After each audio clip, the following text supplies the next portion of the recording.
Tonight we're stepping into the vast and echoing halls of one of history's greatest empires. From a humble settlement of shepherds beside the Tiber River to the marble forums of Rome, from legions marching across continents to emperors cloaked in power and paranoia. This is the story of the Roman Empire. As always, I'd love to know, where in the world are you listening from, and what time is it for you? Whether you're lying in the dark, eyes heavy with sleep, or quietly escaping into the past, this moment is yours. Breathe deep, get comfortable. Let your mind drift across time. This is a story over 2,000 years in the making, and tonight, it's all yours. Let's begin. It begins in the shadow of the Palatine Hill, where mist still clings to the earth in the early light of a world not yet formed into empire. The Tiber River murmurs through the lowlands, its slow current winding around the floodplains that will one day bear the weight of marble forums, towering columns, and the heavy footfall of centurions. But now, in this prelude to history, there are only soft reeds brushing the banks and the quiet breathing of wilderness. Before Rome could rise, there was a story. A legend, told and retold until it rooted itself so deeply into the soil of Italy that even the most skeptical voices could not pull it free. The story speaks of twin boys, born of a priestess named Rhea Silvia. She was a Vestal virgin, sworn to chastity by the command of her uncle, King Amulius, who feared any challenge to his throne. But fate, it seems, cannot be avoided by decree. The god Mars, cloaked in divine silence, came to Rhea and left her with sons, Romulus and Remus. The king, upon hearing of their birth, ordered them cast into the river. The order was followed. The twins were placed in a basket and left to die in the muddy current of the Tiber. But the river was swollen and sluggish from spring rains, and the current deposited the basket safely in the shallows.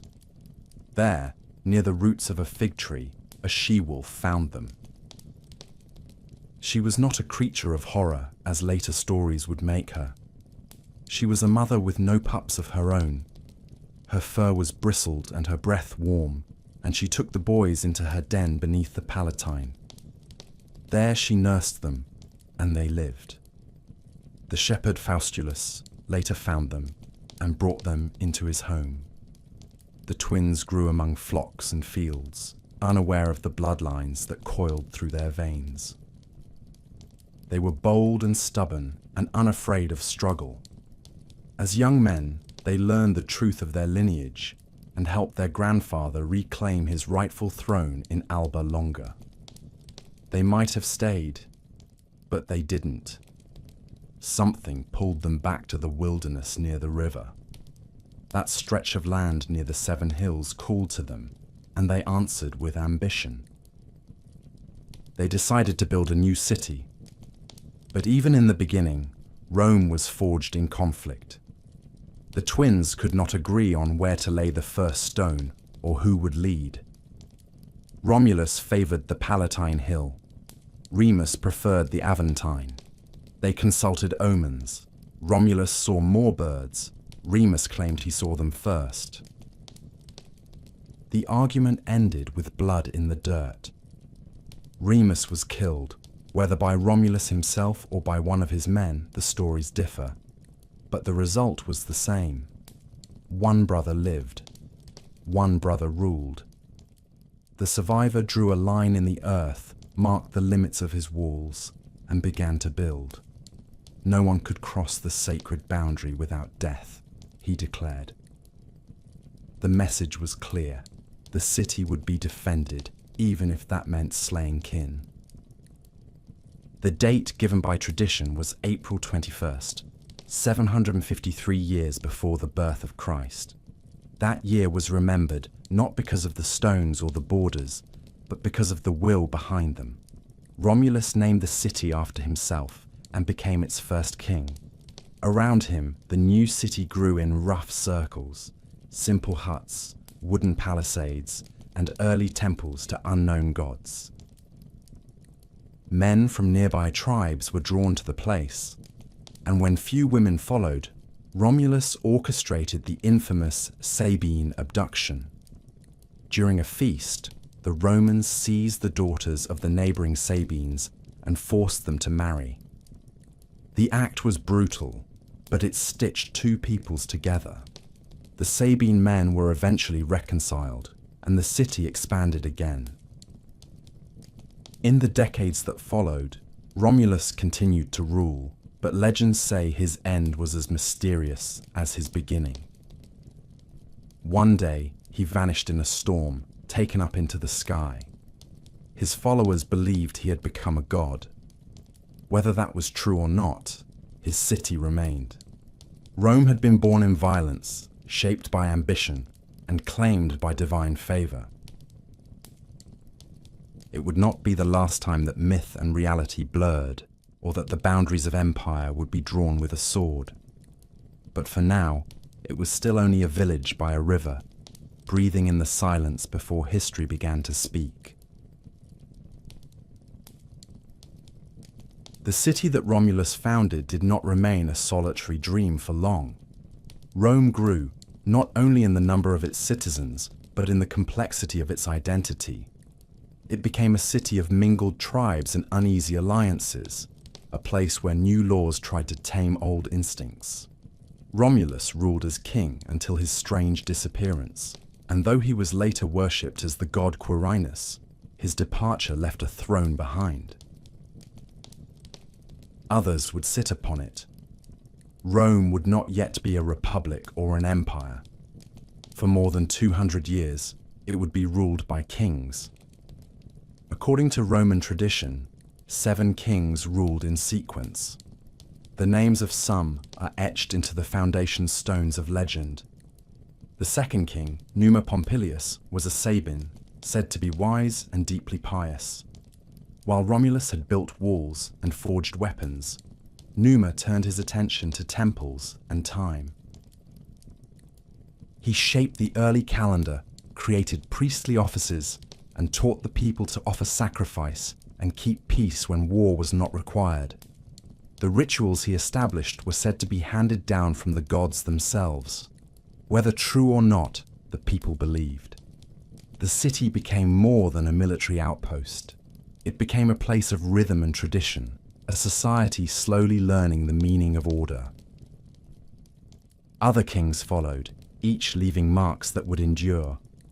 Tullus Hostilius, third of the kings, rejected peace and gloried in conquest. He destroyed the rival city of Alba Longa and transferred its nobles to Rome, expanding the Senate. Ancus Marcius built bridges across the Tiber and extended Roman influence westward. Rome was no longer a village. It was becoming a city of roads and ritual, warriors and artisans, a community bound together by shared ambition. The monarchy had power, but it was not absolute. A council of elders, the Senate, advised the king. The people were divided into tribes and curiae and participated in assemblies, even if their voices were small. In time, Rome began to change more rapidly. The last 3 kings were said to be of Etruscan origin. The Etruscans lived to the north and brought with them new ideas in engineering, religion, and symbolism. Under King Tarquinius Priscus, the Circus Maximus was begun.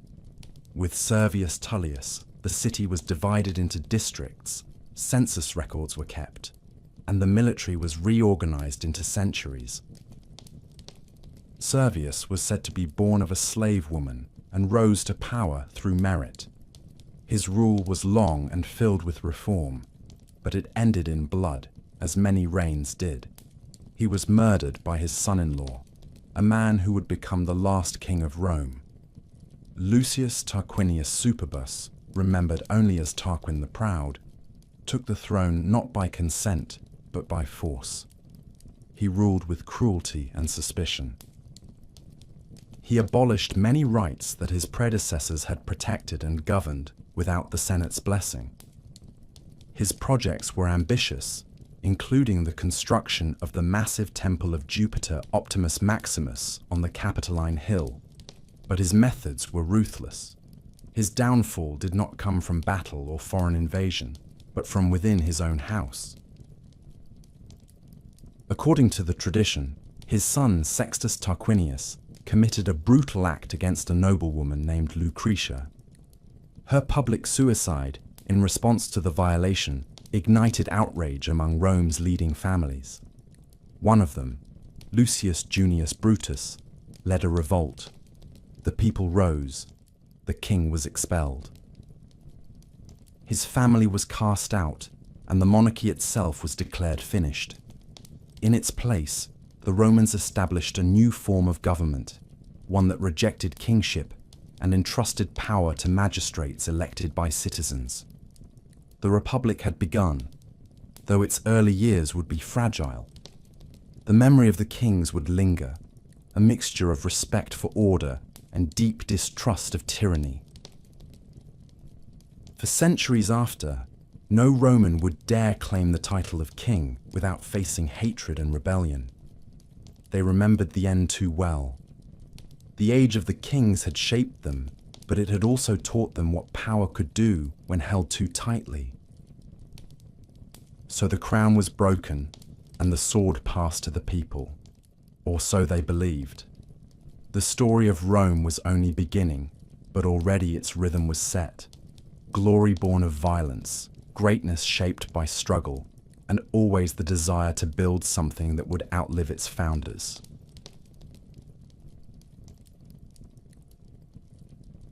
The monarchy had fallen, and in its place rose an idea, fragile and untested, carried more by hope than certainty. It was called a republic, a public thing, a res publica, and it was designed not to honor kings, but to replace them with men who held power only for a moment before giving it back. Where once there had been a single crown, there were now two consuls, elected annually, each with equal authority, their movements shadowed by the silent caution of the other. The Senate remained as an advisory body of Rome's elders, and assemblies were created to give voice to the citizens, though not all voices weighed equally. It was a system that was orderly on parchment, but real power is never so neat, and Rome, now a republic in name, would spend its earliest years struggling to decide what that truly meant. The Republic's greatest enemy in these early decades was not Carthage, not Gaul, not some distant army marching from the east, but the bitter tension that simmered between the patricians and the plebeians. The patricians were the old families, the landowners, the ones whose fathers and grandfathers had advised kings and who now filled the ranks of the Senate, believing it was their birthright to govern. The plebeians were everyone else, the farmers and artisans and soldiers who bled for the city but found themselves barred from holding office, forbidden from marrying into noble families, and locked out of the laws that governed them. These laws were not written, only spoken, guarded like a secret language by the elite. And so the Republic, born of rebellion, found itself lurching from one internal crisis to the next, as the plebeians fought for recognition in a state that expected their loyalty, but did not yet grant them equality. The first great demand came as a refusal. In 494 BCE, the plebeians walked out. They left the city, climbed a hill outside Rome's walls, and refused to return unless granted the right to representation. It was a bold act in a time when unity meant survival, and the patricians, faced with the threat of a city without its workers and soldiers, gave in. The office of the tribune of the plebs was created, and these tribunes, sacrosanct and untouchable, were empowered to protect the people and to veto unjust measures from the Senate or the consuls. It was a victory, but only the first of many needed. The struggle continued for generations. The plebeians demanded that laws be written down, that justice be visible, that the privileges of the few be balanced by the needs of the many. In time, they won the 12 Tables, Rome's first code of laws, etched into bronze and displayed in the Forum, so that no citizen, high or low, could claim ignorance or be bound by invisible rules. These victories were hard won and never complete. Power, once held, is rarely surrendered without resistance. Patrician families adapted, sometimes giving up small concessions while strengthening their grip elsewhere. The plebeians gained access to new offices, but the path to true parity was long and uneven. Still, the foundations were being laid. Through protest and patience, Rome was shaping itself into a republic not of perfection, but of persistence. It was learning, slowly, that stability must be earned, not inherited, and that greatness does not grow in silence, but in argument, in pressure, and in compromise. Beyond the walls of the city, other challenges pressed in. Rome was not the only city-state on the Italian peninsula. It was one among many, a neighbor to rival tribes and proud peoples who would not easily yield. Rome fought the Latins, battled the Sabines and the Volsci, and learned the brutal rhythms of constant war. In 390 BCE, disaster struck. A Gallic army from the north descended upon the city, and the Roman defenses crumbled. The Senate was slaughtered.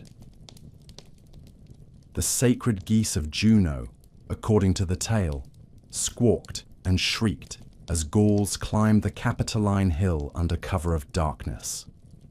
Rome was sacked, its streets filled with fire and blood, and the survivors paid a ransom in gold to buy the city's freedom. It was a wound that would never fully heal, a humiliation that hardened Roman resolve.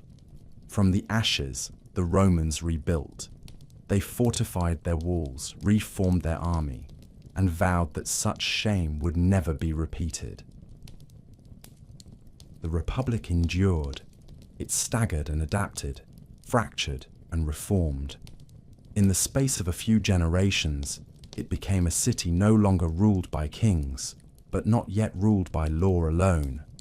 It was an organism of change, a body politic that grew stronger by breaking and repairing itself, again and again. Its citizens argued, marched, rebelled, and served. The legions were taking shape, the offices were multiplying, and the dream of a republic, still unclear in its final form, continued to pulse beneath the surface of every law, every sword, and every stone laid in the growing city of Rome. The city of Rome did not grow because it was destined to. It grew because it fought. The hills and valleys of the Italian peninsula were not empty, nor were they waiting to be ruled. They were already claimed by old cities and older traditions, by proud mountain tribes, coastal Greeks, and Etruscan kings who had ruled before Rome had even been born. Rome did not conquer Italy in a single sweep, nor did it absorb its neighbors with the ease that later poets would pretend. It fought for every mile, and the story of Rome's rise from a struggling city to the master of all Italy is a slow, bruising record of wars that wore down armies and reshaped identities, each battle leaving behind the foundations of something larger than what had come before. At first, the struggle was for survival. After the Gallic sack in 390 BCE, Rome hardened its borders and began to look beyond them. Its early expansion was not the methodical spread of an empire, but a series of tangled conflicts, retaliations, broken treaties, and territorial skirmishes. The Latin League, made up of cities that had once been Rome's equals, rebelled against Roman dominance. The response was swift and merciless. Rome dismantled the League and replaced it with a new model. Each city would be bound to Rome alone, no longer allied with one another, but tied directly through treaties, obligations, and carefully calculated rewards. This system did not grant equality, but it offered inclusion. Cities that submitted could keep their local governments, their gods, and their festivals. In return, they gave soldiers. They gave loyalty, and over time, they gave in. To the east, the fierce Samnites controlled the rugged mountains of central Italy. Rome and the Samnites would clash again and again in a series of long and exhausting wars. The Samnites were tenacious and skilled at guerrilla warfare, ambushing Roman legions in narrow valleys and rocky passes. In one of the most humiliating defeats of Roman history, Roman soldiers were forced to pass under a symbolic yoke after surrendering at the Caudine Forks. The shame lingered for years, but Rome did not forget. It regrouped, retrained, and returned. The Samnite Wars stretched across generations, but the result was inevitable. Rome's armies became more adaptable, its alliances deeper, its road systems more refined. It was not only fighting battles, it was building infrastructure for the next ones. Rome then turned south, toward the Greek colonies that dotted the coastal regions of Magna Graecia. These cities were wealthy and sophisticated, proud of their Hellenic heritage, and often disdainful of the Roman upstarts from the interior. When Rome's growing influence threatened the independence of the city of Tarentum, the Greeks appealed to a savior from across the sea. King Pyrrhus of Epirus answered the call. A descendant of Alexander the Great's generals, Pyrrhus arrived with elephants, trained phalanxes, and the confidence of someone who had won wars before. He met the Romans in battle and won, but each victory came with devastating losses. After several costly engagements, he looked back on his victories and said that one more such triumph would ruin him. His campaign collapsed under the weight of its own ambition. The Romans, battered but unbroken, remained. By the middle of the 3rd century BCE, there was no power in Italy capable of challenging Rome's authority. The Samnites were subdued. The Etruscan cities had been absorbed. The Greek colonies, one by one, had either surrendered or been taken. But Rome did not impose a single model of governance across the peninsula. Instead, it wove a patchwork system of colonies, treaties, and citizenship rights. Some cities were granted full Roman citizenship. Others were given partial rights. Still others remained formally independent but were bound to Rome through military obligations. This uneven system was not a mistake. It was a design meant to keep cities loyal to Rome, but isolated from one another, unable to organize any united resistance. With Italy secured, Rome had more soldiers than ever before. It had roads that connected its colonies, legions trained through constant conflict, and a sense of destiny growing inside its people, like fire under stone. But there was more than just destiny ahead. There was wealth, opportunity, and danger across the sea. To the south, Carthage ruled the waters and the trade routes. Its ships patrolled the coasts of Sicily. Its merchants stretched from Spain to North Africa. Rome's expansion into Italy had brought it to the very edge of another world power. The wars of the peninsula were finished. The wars of empire were about to begin. The wars of Italy had taught Rome how to endure, how to bleed without breaking, how to bind a people together not through unity of birth or culture, but through shared law, shared purpose, and the promise of belonging in something larger than the self. But across the sea, another power had been rising just as steadily, built not on legions, but on sails, not on conquest by land, but but on wealth gathered from the deep. The city of Carthage stood on the coast of North Africa, its harbours filled with merchant ships, and its walls strong enough to withstand any land army. It was a city of traders and admirals, of markets and temples, of fierce independence and quiet ambition. Its reach extended across the western Mediterranean, and for a time, Rome and Carthage had existed in a state of wary tolerance, each aware of the other's strength, but content to grow in opposite directions. That peace would not last. The island of Sicily lay between them, a land of rich fields and strategic harbours, and it would become the spark that ignited a century of war. In the middle of the 3rd century BCE, a small mercenary group seized the Sicilian city of Messana and found themselves caught between larger forces. Carthage arrived first, offering to restore order. Rome, seeing a Carthaginian foothold so close to the Italian coast, could not ignore the threat. The Senate debated, and with some reluctance, sent legions across the strait.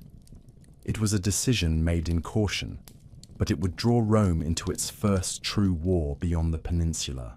The First Punic War had begun. It was a conflict neither side had fully prepared for.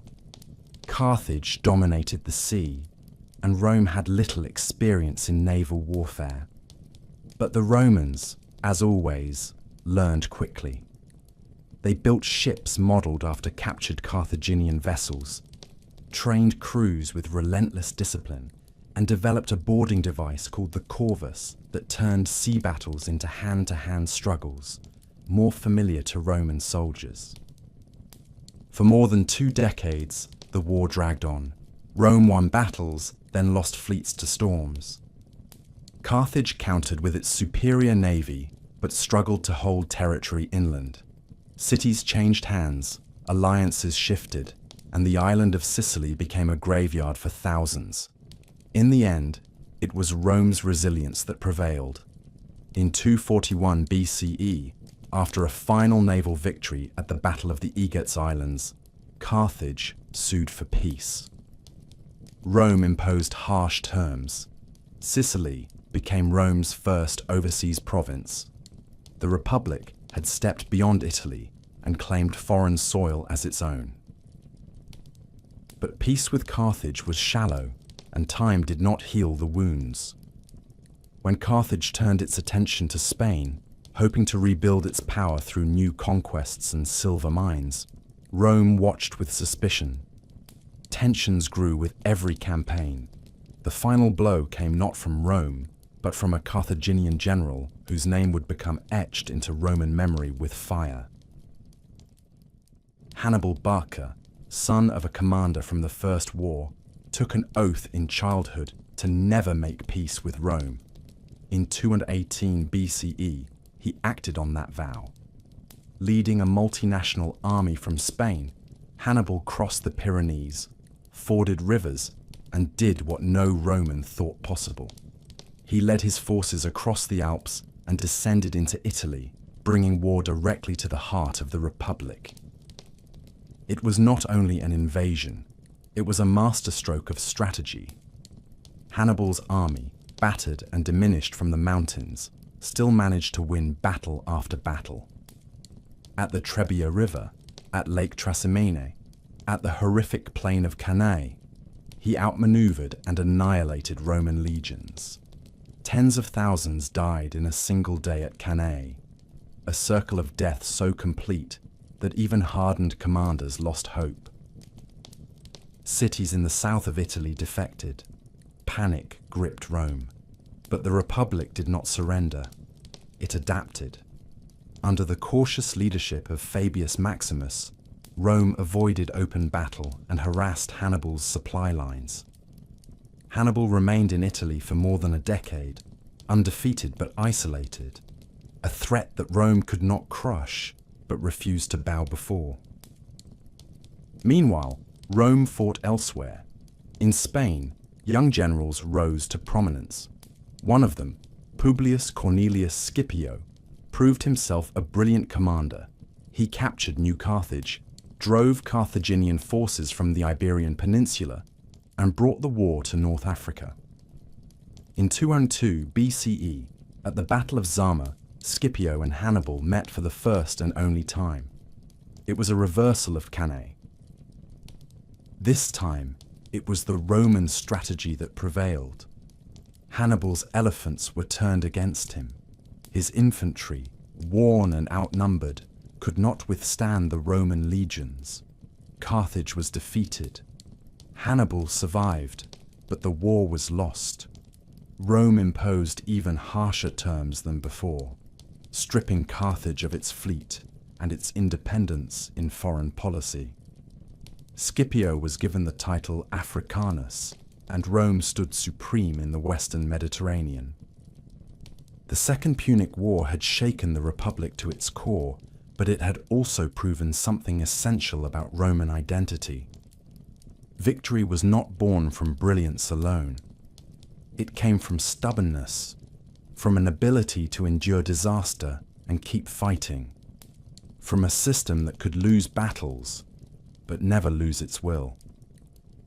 Rome had not only survived Hannibal, it had learned from him, and that knowledge would shape the next phase of its ascent.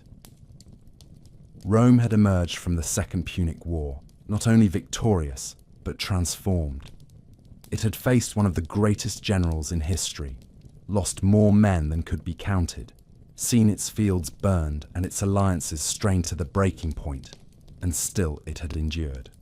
But the republic that now ruled was no longer the same creature that had once fought for survival in the hills of Latium.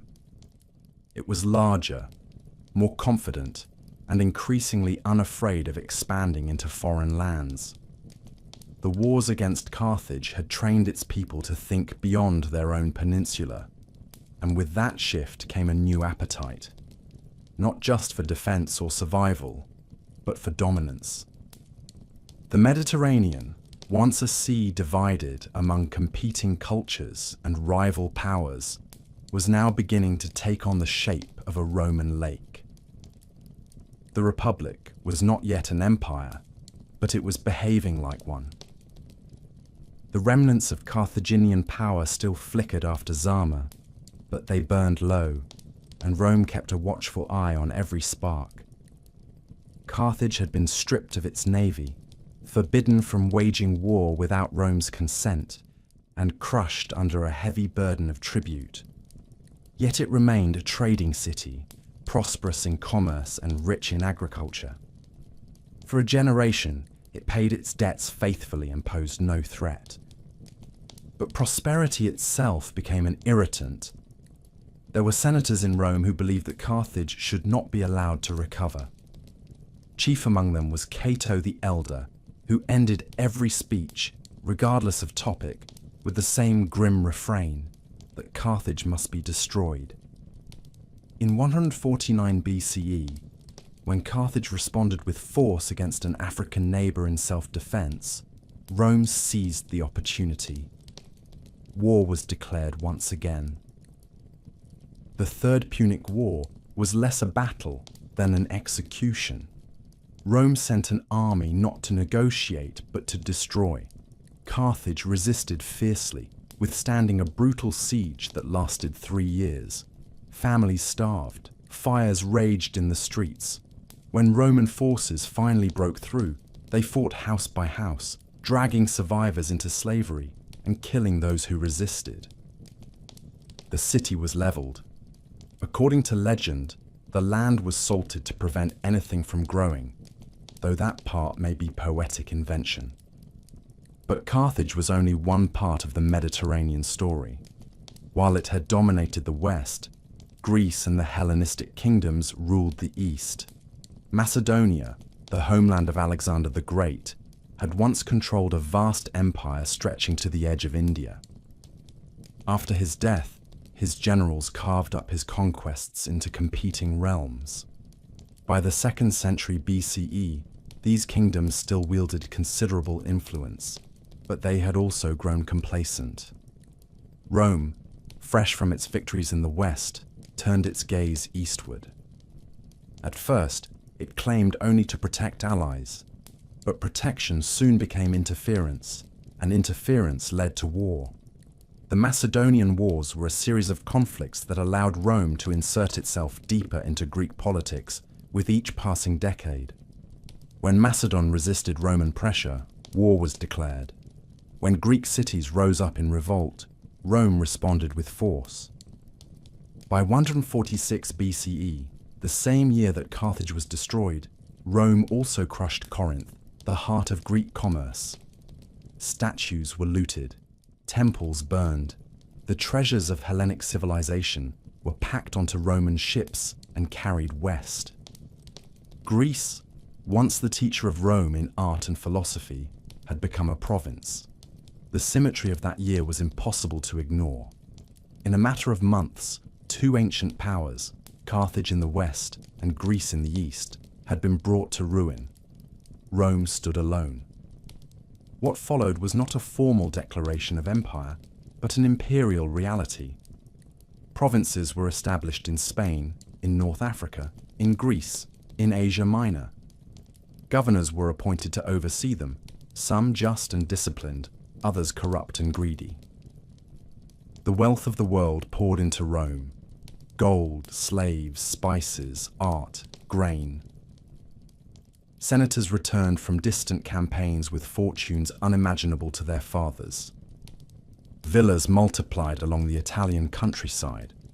The city itself expanded, its population swelling, its buildings rising in marble and ambition.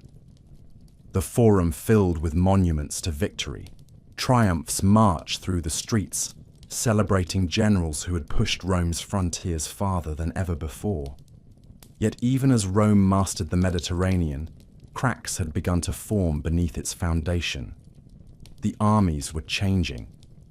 Once composed of citizen soldiers who returned home to their fields, they were now fighting in distant lands for years at a time, and those who returned often found their farms ruined or sold to pay debts. The rich grew richer, buying up the land and working it with slaves captured in conquest. The poor crowded into the city, dependent on grain doles and resentful of a system that seemed to serve only the powerful. The Senate, filled with men who claimed to serve the Republic, often served only themselves. Rome had conquered the world, but it was beginning to lose control of itself. The Mediterranean was quiet for now. The pirates had been swept away. The rival powers had been defeated or absorbed. From Spain to Syria, from Gaul to Egypt, the shadow of Rome stretched wide. But that shadow was no longer cast only outward. It had begun to fall across the Republic itself. The wars to come would not be fought across oceans. They would be fought at home. The empire had grown faster than its people could manage. What had begun as a city of farmers and soldiers, organized into tribes and bound by shared rituals, had become a state stretched across seas and deserts. A state whose administrators could no longer see its borders from any hilltop. Victory had brought silver, grain, and slaves in overwhelming abundance, but it had also brought imbalance. The Roman Republic, so carefully designed to keep power rotating between offices and social classes, found itself swaying under the weight of its own success. The Senate still met and debated, the assemblies still voted, but behind the ceremonies, something was shifting. The gap between rich and poor had grown too wide, and now it began to split the foundations of the state. The countryside was the first to show the fracture. When Roman citizens had gone to fight abroad, they had left behind farms, families, and livelihoods. But while they fought, their land was often seized by creditors or left to decay in their absence. The great estates, owned by aristocrats who had grown wealthy on war plunder, expanded across the Italian hillsides. These latifundia were worked not by citizens, but by slaves, many of them captured during Rome's wars in Greece, Spain, and Africa. The free farmers who had once been the backbone of the Republic returned home to find themselves dispossessed, with no land to till and no future to claim. They poured into the city, forming a restless mass of veterans and laborers who were no longer bound to the old values of the Republic, who now relied on grain distributions and promises from ambitious politicians who claimed to speak in their name. Into this volatile landscape stepped the brothers Tiberius and Gaius Gracchus. Born into a noble family, but raised with a deep sense of duty to the people, the Gracchi believed the Republic could be healed if only it returned to its roots. In 133 BCE, Tiberius, as tribune of the plebs, proposed a bold land reform. Public land that had been illegally seized by the wealthy would be redistributed to the poor, giving citizens a chance to rebuild their lives. It was a plan rooted in law, but it was met with fury. The Senate, threatened by the loss of property and power, resisted. Tiberius bypassed them. He brought his reforms directly to the people, challenging the norms of Roman politics and igniting outrage among the elite. When he sought re-election to the tribunate, a move seen as dangerously close to monarchy, his enemies acted. He was attacked and killed during a riot on the Capitoline Hill. His body was thrown into the Tiber without ceremony. The message was clear.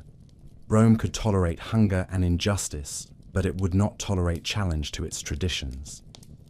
10 years later, Gaius Gracchus took up his brother's cause. He was more charismatic, more organized, and even more ambitious. He proposed a wide set of reforms: land distribution, subsidized grain, citizenship rights for Italian allies, and judicial reforms to weaken senatorial control of the courts. His speeches drew massive crowds. His proposals gained momentum. But again, resistance grew. The Senate, now more cautious, did not move against him directly. Instead, it empowered rival tribunes and waited for public opinion to shift. When violence finally erupted between his supporters and the state, the Senate passed the Senatus Consultum Ultimum, a final decree authorizing any force necessary to protect the Republic. Gaius fled. Surrounded on a wooded slope across the river, he asked a slave to take his life before the state could. His head was taken as a trophy. His followers were hunted and executed. Reform had ended in blood once again. The deaths of the Gracchi were more than political defeats. They marked the beginning of a new age in Roman politics, one where violence was no longer a last resort, but a tool of persuasion. The Senate had shown it would kill to preserve its power, and future politicians learned to wield fear just as effectively. New figures emerged, generals who courted the masses, commanders who promised their soldiers not just pay, but land, glory, and security in return for loyalty. One of them was Gaius Marius, a man from humble origins who rose through military achievement. He reformed the army, opening its ranks to the landless poor, who in turn became more loyal to him than to the state. His victories in North Africa and against barbarian invaders from the north made him a hero. His rise to power through repeated consulships made him a warning. The old traditions had said no man should hold such authority for so long, but the traditions were breaking. Marius had shown that if the people supported you, and if the legions followed you, the old rules no longer mattered. Soon after came Sulla, an aristocrat turned general, a man who saw in Marius a rival and in the Republic a weapon to be used. When conflict broke out over command of a military campaign in the east, Sulla marched his army on Rome itself, an act that had never been done before. He entered the city, not as a statesman, but as a conqueror. He seized power, drove Marius into exile, and appointed himself dictator. When Marius returned, the city was soaked again in blood. Political enemies were hunted, their names posted on public lists, their property seized, their families destroyed. When Sulla regained control, he did the same, but more ruthlessly. He claimed to be restoring the Republic, but his methods had torn it apart. After years of violence, he retired from public life, leaving behind a government that was technically intact, but spiritually broken. The Republic had survived the Punic Wars, survived Hannibal, survived centuries of external threats. But now it was at war with itself. The streets were no longer safe, the elections were no longer honest, the Senate no longer ruled, it merely reacted. And somewhere, quietly and inevitably, the idea of Rome as a republic, of shared power and citizen governance, was beginning to fade. The people had started to look not to the law, but to the strong. They were looking for someone who could bring order, even if it came with a crown. Amid the broken promises of the Republic and the blood that had soaked the Forum stones, a new figure began to rise. His name had already echoed in Roman ears for generations: Caesar. A name descended from a noble patrician house, a name with claims to ancient gods and royal ancestors. But for most of his early life, Gaius Julius Caesar had little more than a name and ambition. He had grown up in the shadows of political purges, watched his allies fall to Sulla's prescriptions, and learned that power in Rome came not from tradition, but from timing, from influence, and most of all, from risk. He was charming, eloquent, brilliant, and tireless. He studied rhetoric, mastered law, served in the military, and climbed each rung of Roman political life with a calculated hunger that was as deliberate as it was patient. He understood the Republic not as something sacred, but as a game, and he intended to win it. Caesar aligned himself with the populares, the faction that claimed to represent the common people, though many of its champions were themselves aristocrats. He courted the urban poor with promises of reform, entertained the masses with games, and cultivated an image that blended humility with grandeur. But he did not rise alone. Rome was no longer a place where one man could succeed without allies. Caesar formed a political alliance with two of the most powerful figures of the time. Each man had his needs. Together, they intended to control Rome from behind the curtain. In 59 BCE, Caesar was elected consul. He used his position to pass laws that favored his allies and challenged the Senate's authority. The old guard fumed, but they could not stop him. When his term ended, he secured a military command in Gaul, the broad, wild land that stretched beyond the Alps and was home to dozens of tribes that had long resisted Roman control. What followed was one of the most remarkable campaigns in Roman history. For nearly a decade, Caesar fought and conquered in Gaul, defeating coalition after coalition, crossing rivers, building fortifications, and bending the region to Rome's will. He crossed into Britain, the edge of the known world, and returned with stories that only deepened his legend. He wrote detailed accounts of his campaigns, sending them back to Rome where they were read aloud like epics. The people loved him, his soldiers adored him, his enemies feared him, and all the while he grew more powerful than any Roman had ever been without wearing a crown. But power cannot be shared indefinitely. Crassus died in battle in the east, trying to match Caesar's glory. Pompey, left in Rome, grew distant and suspicious. The Senate, led by Caesar's rivals, sought to strip him of command and bring him to trial.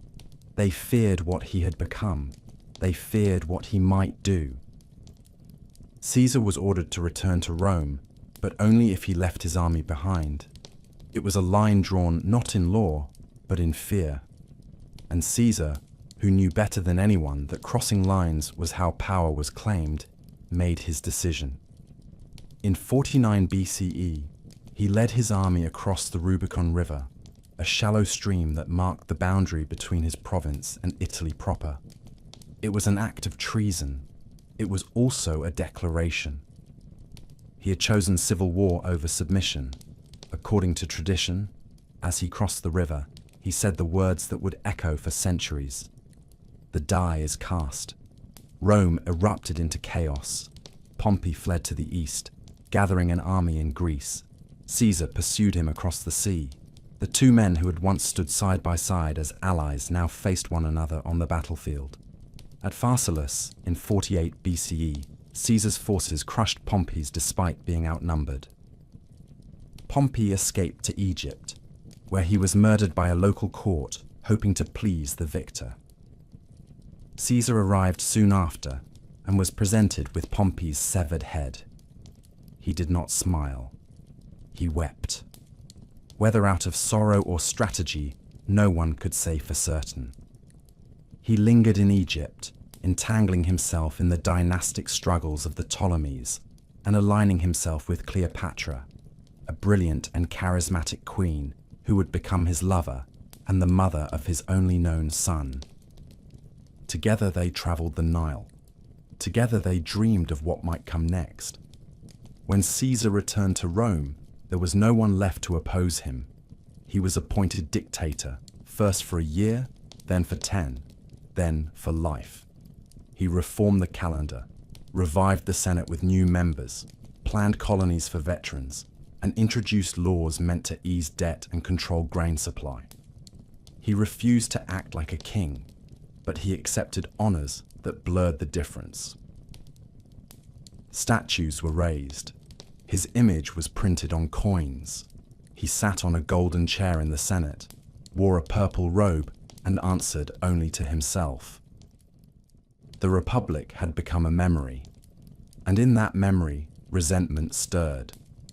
On the Ides of March, the 15th day of the Roman month, in 44 BCE, Caesar entered the Senate House, unaware or unwilling to believe the danger that awaited him. A group of senators, many of them former allies, gathered around him with concealed blades. They stabbed him, one after another, more than 20 times. He fell at the foot of a statue of Pompey, the man he had once defeated, and died with no final words that history could confirm. The conspirators thought they had saved the Republic. Instead, they opened its final wound. Caesar's death did not restore the old order. It shattered what little remained. Rome would bleed again, this time not over policy or law, but over the question of who would rule the ruins he left behind. In the weeks that followed Caesar's murder, the streets of Rome filled with murmurs and unease. The conspirators had believed the Republic would spring back to life, but the Republic no longer breathed on its own. It had become a fragile memory, too battered by years of corruption and violence to reassemble itself, simply because a tyrant had fallen. The Senate had no plan beyond Caesar's death. The people, shocked and uncertain, did not cheer. They grieved. They poured into the forum, where Mark Antony, Caesar's loyal general and fellow consul, stood before them with fire in his voice and grief in his eyes. He read Caesar's will aloud. He named Caesar's heir. He showed them the bloodied cloak. And with every word, the crowd shifted from confusion to fury. Rome did not rise to restore the Republic. It rose to avenge Caesar. The man named in Caesar's will as his adopted son and political successor was not a celebrated general or a seasoned senator. He was a teenager. His name was Gaius Octavius, and at the time of Caesar's death, he was in Greece, completing his studies and gathering no particular fame. But when he received the news and the name, he did not hesitate. He crossed the sea, entered Rome with quiet confidence, and began to gather allies. He was young, but not foolish. He did not attack the Senate. He did not shout or boast. He negotiated. He watched. He waited. And when the moment was right, he joined forces with Mark Antony and Marcus Lepidus to form a new ruling alliance, a second triumvirate given legal power by the state to crush the assassins and restore order. Together, they hunted down Brutus and Cassius, the leaders of the conspiracy, and defeated them at the Battle of Philippi in 42 BCE. The men who had tried to save the Republic ended their lives by their own hands on a distant battlefield, far from the city they had hoped to preserve. But no alliance in Rome was built to last. Octavian and Antony soon turned on one another, their rivalry growing more dangerous with every province they claimed. Antony settled in the east, where he fell further under the influence of Cleopatra. Their union was both romantic and political, and it stirred deep suspicion in Rome. Octavian stayed in the west, consolidating his power, portraying himself as the guardian of Roman tradition and quietly preparing for the inevitable confrontation. The Senate, weary of civil war and hungry for stability, backed the man who promised to defend Roman values. In 31 BCE, the two sides clashed at sea near the promontory of Actium. Octavian's forces prevailed. Antony and Cleopatra retreated to Egypt, where they later died by their own hands, rather than face the humiliation of capture. With their deaths, the last obstacle was removed. Octavian stood alone, but he did not declare himself king. He knew Rome too well. Instead, he accepted honors granted by the Senate, allowed them to crown him with new titles, and claimed only to restore the Republic. In 27 BCE, he took the name Augustus, meaning the revered one. He styled himself as Princeps, the first citizen, a man of the people, a servant of the Senate. Yet in truth, his power was absolute. The Senate acted at his direction. The armies swore loyalty to him. The provinces answered to his governors. And the people, weary of chaos, welcomed him with open arms. He was not the destroyer of the Republic. He was its transformation. Under Augustus, Rome entered a period of remarkable peace and prosperity. It would later be called the Pax Romana, the Roman peace, a time when the frontiers were secured, trade flourished, and cities across the empire blossomed under the protection of Roman law and order. Augustus reformed the tax system, strengthened the borders, built roads and aqueducts, and patronized the arts. He filled the city with marble as he had promised, and made Rome not just a political capital, but the glittering heart of an empire. He reshaped the military into a professional force loyal to the state, not to individual generals. He established the Praetorian Guard to protect his person and maintain security in the capital. He reigned for more than 4 decades, long enough for an entire generation to grow up knowing no ruler but him. But beneath the calm surface, the structure he built remained fragile. His succession was never clearly settled. He had no surviving sons. He adopted relatives, planned for heirs, but watched many of them die before him. In the end, he chose his stepson Tiberius, a capable but brooding man who lacked his charisma. Still, Augustus lived long enough to prepare the transition. When he died in 14 CE, the Senate declared him a god, temples were raised in his name, and the empire he had shaped stood firm. The Republic was gone in all but name, replaced by something new, something more enduring. The people had not resisted. They had accepted the trade. Chaos for order, violence for stability. The vote for a voice that could still be heard, even if it was no longer decisive. Rome had passed from the age of citizens to the age of emperors, and the world, from the dusty hills of Judea to the windswept shores of Britannia, now answered to the will of one man. When Augustus died, he left behind more than a city of marble and an empire of provinces. he left behind a question that no Senate could resolve and no law could properly answer. Who would rule next? The Republic had always chosen its leaders in theory, but the empire Augustus built could not afford a power vacuum or a contested election. The soldiers needed orders, the governors needed directives, the borders needed defense, and the people, now accustomed to decades of calm, needed a name to place at the top of their prayers and petitions. That name became Tiberius, a man who had not sought power but accepted it out of duty and inheritance. He was the stepson of Augustus, a seasoned general and a man of cautious temperament.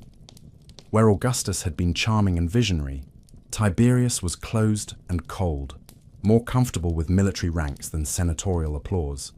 But he understood the machinery of empire, and he maintained it with discipline. Under Tiberius, the system Augustus had built held together. The provinces remained orderly. The legions stayed loyal. Taxes were collected, roads maintained, laws enforced. Yet in the capital, suspicion began to fester. Tiberius trusted few people and surrounded himself with informants and spies.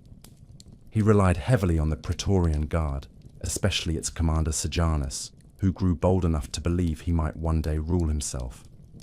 When Tiberius withdrew from public life and retreated to the island of Capri, Sejanus governed in his absence, executing rivals and consolidating power until he too was finally exposed and killed. The final years of Tiberius's reign were marked by fear and uncertainty, not for the provinces, but for the political class of Rome itself. The Senate bowed, the people kept quiet, and the empire waited. When Tiberius died in 37 CE, the throne passed to his grandnephew, a young man named Gaius, though the world would come to know him as Caligula. His childhood had been one of shadows and blood. His father, the beloved general Germanicus, had died young under suspicious circumstances. His mother and brothers had been executed or exiled by Tiberius. Caligula survived by hiding his thoughts and learning how to please the powerful. When he became emperor, the people rejoiced. He was young, handsome, and the son of a hero. For the first few months, his rule seemed filled with promise. He pardoned prisoners, gave bonuses to soldiers, and staged lavish games. But then something changed. Whether from illness or pressure, or years of concealed trauma, Caligula's mind began to fray. He declared himself a living god, dressed as Jupiter, demanded worship, and treated the Senate with open contempt. His cruelty was theatrical and unrelenting. He executed for sport, spent fortunes in days, and ruled not with reason, but with spectacle. After 4 years, he was murdered by members of his own guard. His death brought chaos until the Praetorian Guard found his uncle hiding behind a curtain and proclaimed him emperor. The Senate was stunned, but it did not resist. Claudius was an unlikely ruler. He was bookish, awkward, and afflicted with a stammer that had long led others to dismiss him. But beneath the surface was a sharp mind, a love of history, and a methodical patience.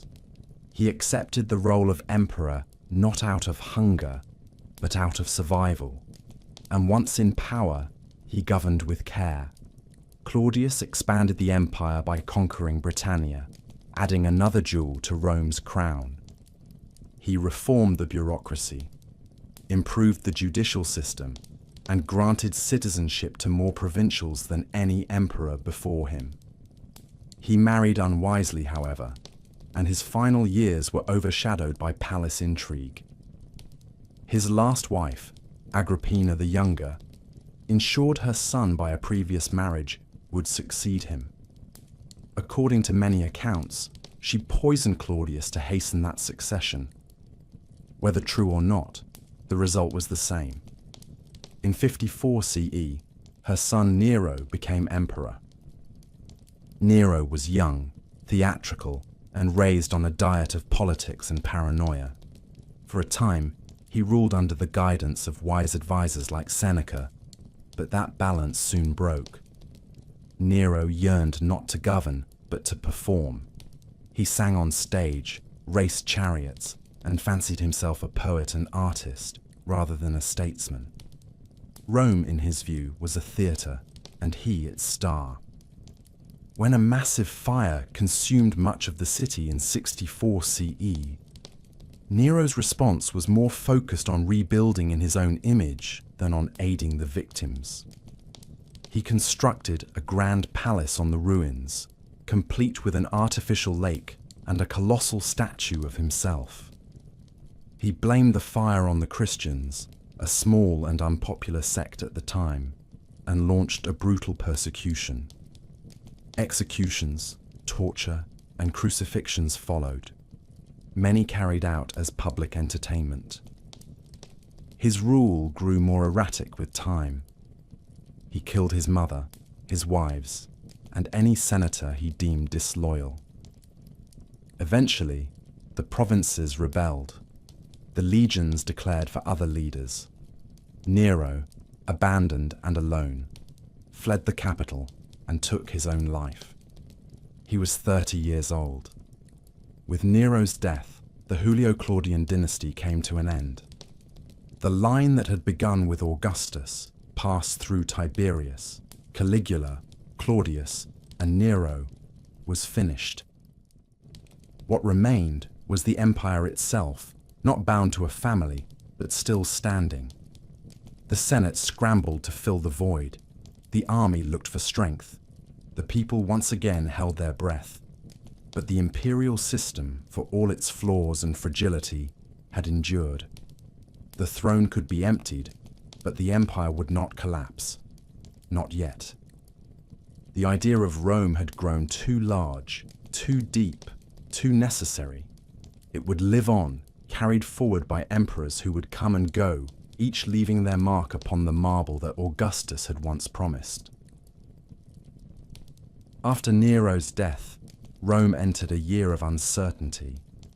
It was called the Year of the Four Emperors, a chaotic stretch of civil war and shifting loyalties, when generals from across the empire claimed the throne through the will of their soldiers rather than the vote of the Senate.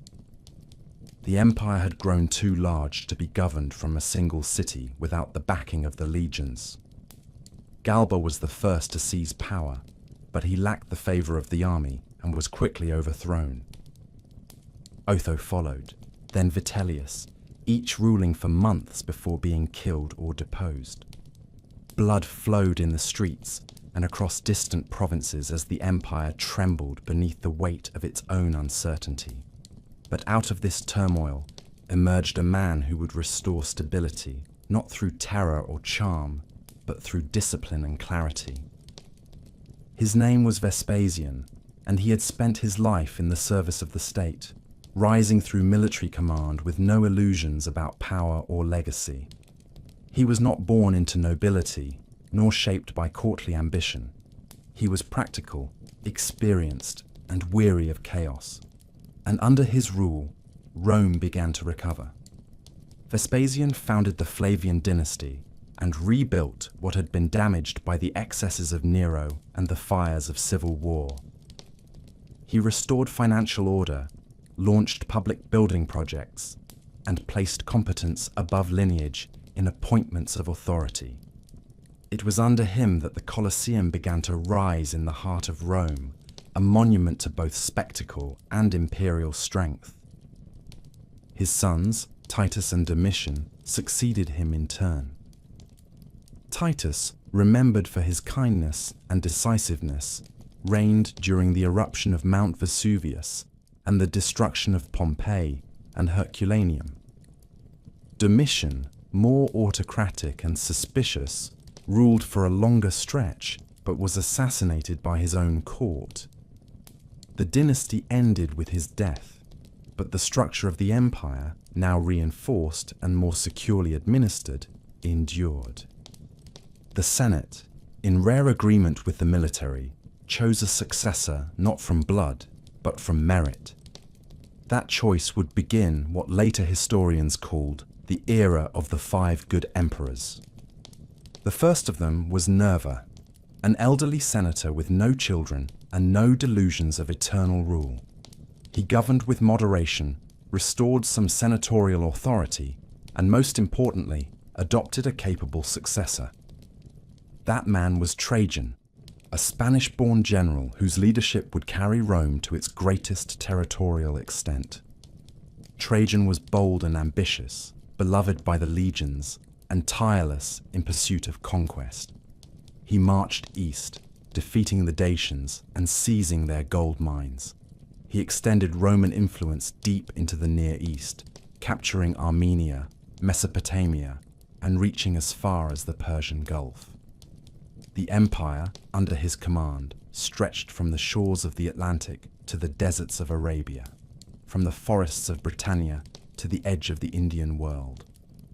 It was a scale no Roman had ever imagined, and Trajan stood at its center, admired not only for his victories, but for his fairness and dignity. When Trajan died, he was succeeded by his adopted son Hadrian, a man of intellect and restlessness, more interested in securing the empire's borders than in expanding them. He abandoned some of Trajan's eastern conquests, understanding that an empire too large would crumble from within. He traveled constantly, inspecting cities and fortresses, issuing reforms, commissioning architecture, and promoting Greek culture alongside Roman tradition. In the wild northern reaches of Britannia, he ordered the construction of a vast wall to keep out the Pictish tribes. Hadrian's wall became a symbol not of conquest, but of stability. He saw the empire not as a battlefield, but as a community, and he governed with the long view in mind. He was known for his curiosity, his patronage of the arts, and his enduring sadness. He died with no surviving sons, but he chose his heir carefully. Antoninus Pius followed, perhaps the most peaceful of the emperors. His reign saw no major wars, no great rebellions, no dramatic spectacles of cruelty or chaos. He ruled with a calm and steady hand, refining law, supporting education, and strengthening the bonds between Rome and its provinces. He remained in Italy, managing the empire from the center rather than marching through its corners. His rule became a golden memory for future generations, a time of simplicity and decency. When he died, the empire passed to Marcus Aurelius, the last of the 5. Marcus was a philosopher, a thinker trained in the Stoic tradition, a man who believed deeply in duty and the fleeting nature of human life. But he ruled not in peace, but in crisis. Invasions surged across the Danube. Plagues swept through the cities. The legions fought constantly to hold the frontiers. Marcus did not retreat from these trials. He traveled with his armies, shared their hardships, and wrote reflections in the quiet moments between campaigns. Those writings, collected later as the Meditations, revealed a man burdened by power, but still devoted to service. He saw the empire as a test of character, not merely a throne to occupy. His reign was long and difficult, but he never wavered. Together, these 5 emperors created an era of rare balance. The empire was ruled not by inheritance or whim, but by chosen leaders who placed stability above vanity. The Senate retained respect, the people were fed, the provinces were protected. Rome had become a civilization not only of conquest, but of law, architecture, philosophy, and culture. It had reached its height. The machine was running smoothly, but all golden ages end, not in fire at first, but in silence. When Marcus Aurelius died in 180 CE, he did what none of his predecessors had done. He gave the empire to his son. That son was Commodus, and with that decision, the long ascent of Rome would begin to turn. To live in the Roman Empire during the Pax Romana was to live in the stillness between storms. It was a time when the world felt whole, as if its edges had been stitched together by Roman roads and Roman law, as if there were no land left unconquered, no sea left wild. This peace, lasting nearly 2 centuries from the rise of Augustus to the death of Marcus Aurelius, was not without its shadows. There were skirmishes along the borders, revolts in forgotten corners, outbreaks of plague and poverty, but for most of the people within the empire's vast reach, this period was as close to order as any civilization had ever known. The Pax Romana was not peace in the modern sense. It was a quiet enforced by legions, a balance kept through discipline, a stillness that came not from kindness, but from power. And yet, for those who lived under its shadow, it was real. The empire stretched across continents. It moved from the rocky coasts of Hispania to the dark forests of Germania, from the windswept cliffs of Britannia to the heat of Egyptian deserts. It touched the mountains of Armenia, the olive groves of Greece, the markets of Syria, and the shores of North Africa. More than 50 million people lived beneath its banner. They spoke dozens of languages, worshipped hundreds of gods, and followed customs that had been ancient before Rome was born. And yet, through an intricate network of governors, magistrates, military outposts, and trade routes, Rome managed to bring a strange kind of unity to it all, not through erasure, but through absorption. The empire did not wipe out local traditions. It often let them live, so long as taxes were paid, loyalty was given, and rebellion stayed far from the streets. Life within the cities was a rhythm of noise and structure. Rome itself had become a crowded capital of marble and smoke, filled with bathhouses, temples, amphitheatres, and tenement buildings that leaned against one another like exhausted soldiers.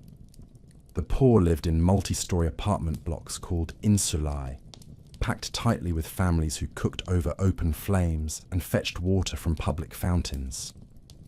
The wealthy lived in sprawling villas, surrounded by mosaics, fountains and courtyards, their walls covered in frescoes that told stories of gods and heroes.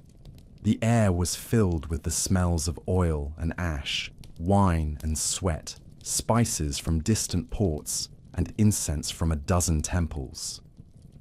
Merchants shouted prices in the markets. Schoolboys recited Virgil in dusty courtyards. Senators passed through shaded porticos in long robes, their faces etched with the burden of ritual. It was a world of order and ambition, where social rank shaped every glance and gesture. In the provinces, life varied. Some towns looked like miniature Romes, complete with forums and aqueducts, arches and roads paved in stone. In Gaul, Roman culture blended with Celtic traditions. In Egypt, ancient temples stood beside Roman garrisons. In Judea, tension simmered beneath the surface as local customs clashed with imperial demands. But everywhere, the infrastructure of Rome followed. Roads were built to last, linking far-flung regions in a web of stone that allowed legions to march swiftly and messages to travel farther than ever before. Ships carried grain from Alexandria to feed the capital.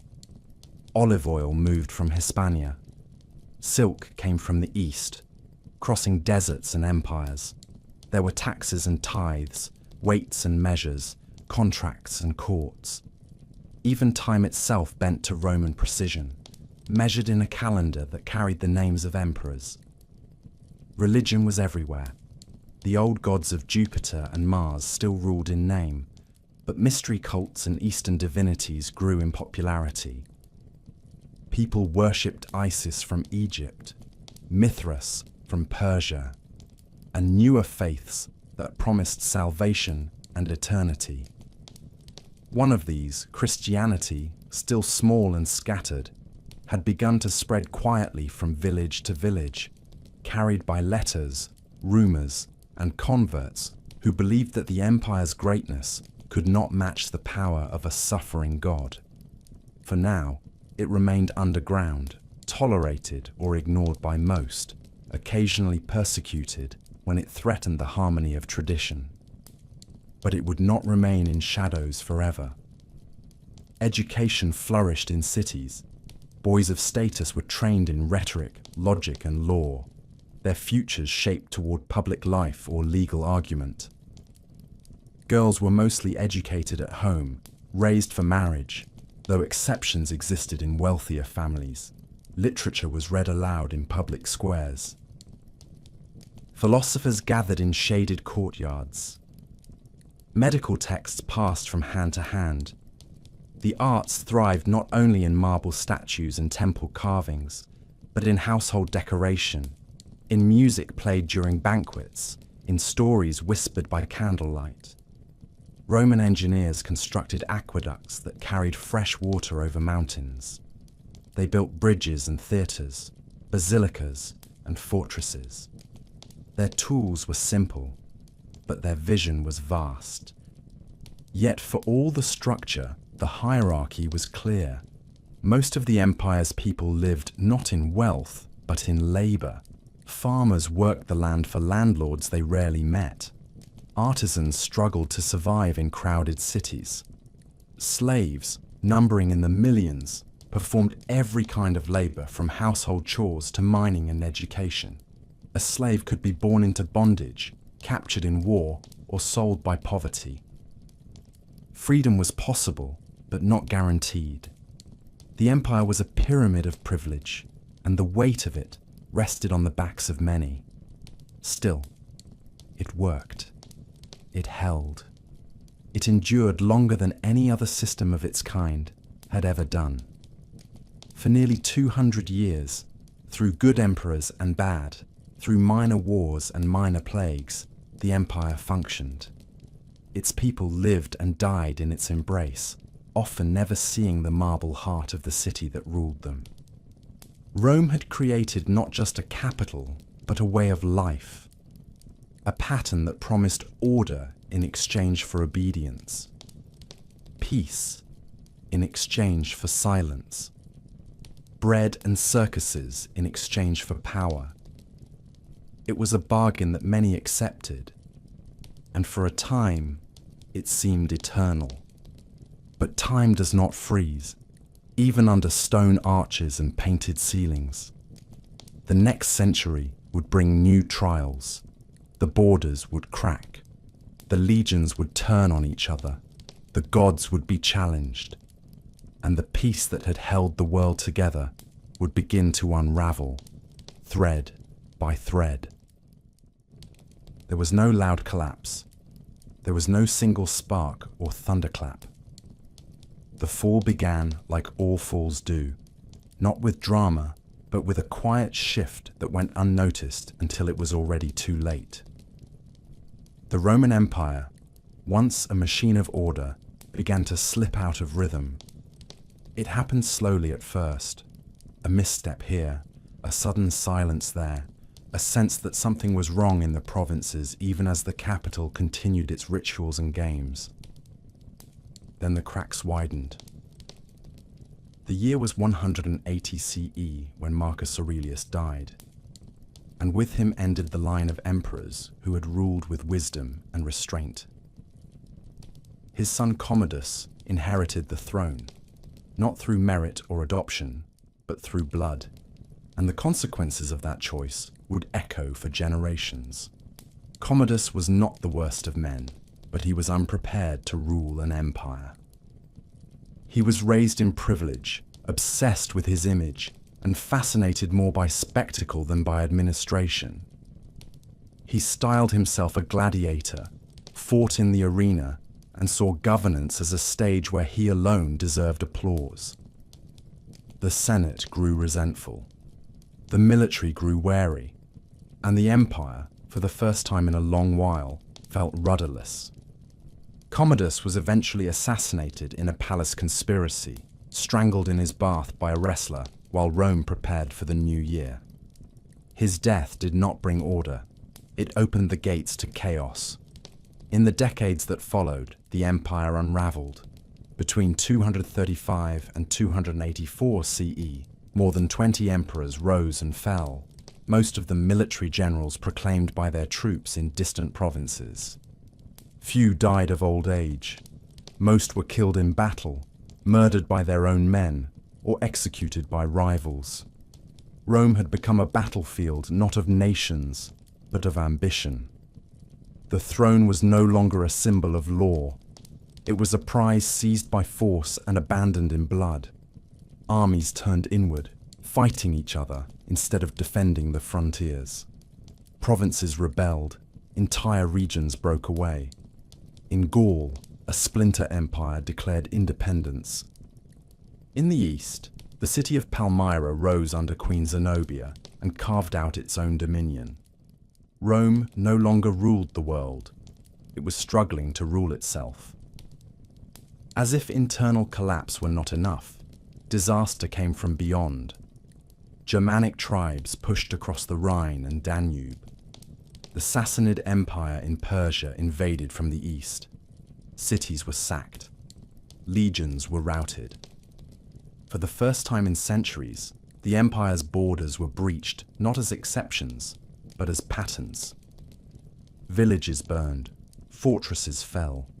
The illusion of eternal control shattered, trade slowed, coinage devalued, famine and plague returned.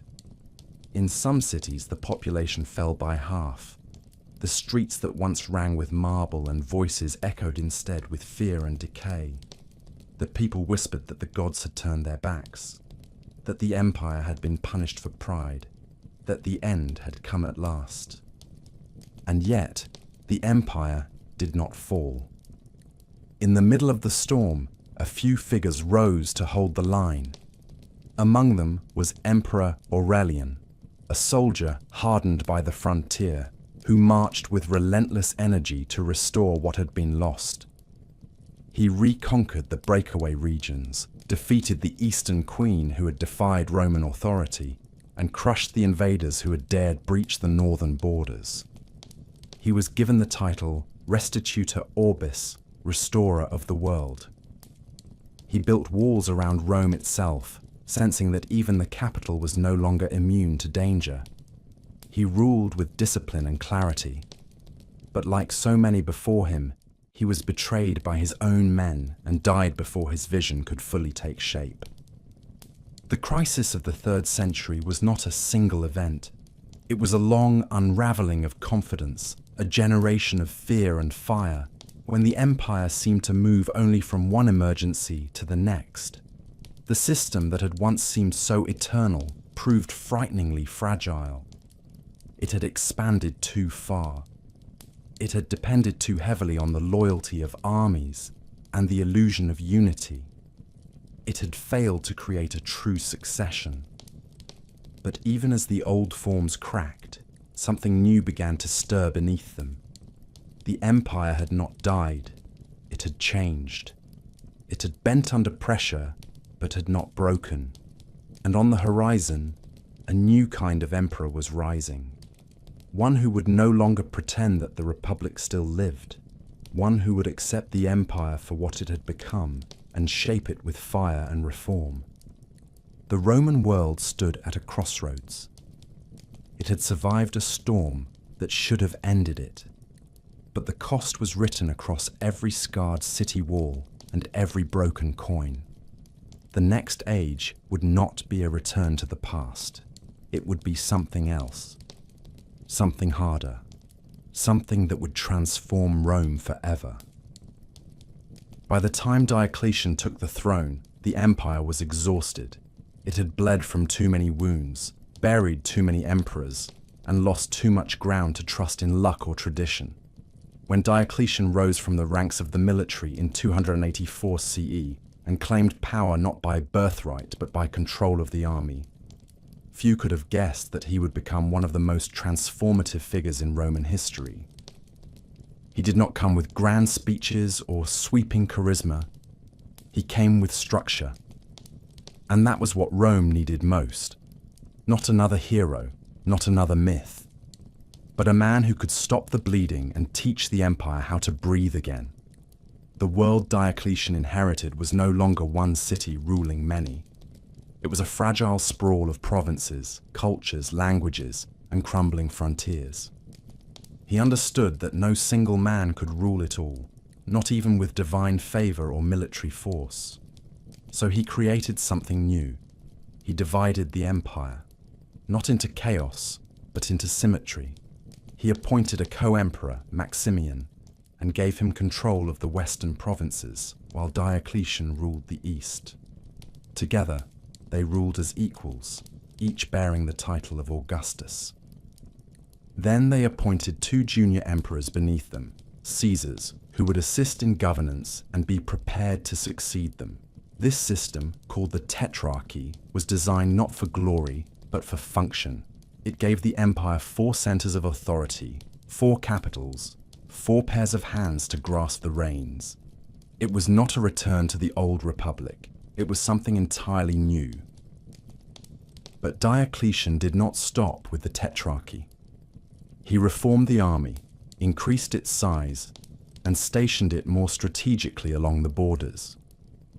He revised the tax code, introduced new currency, and built bureaucracies capable of managing the daily burden of empire.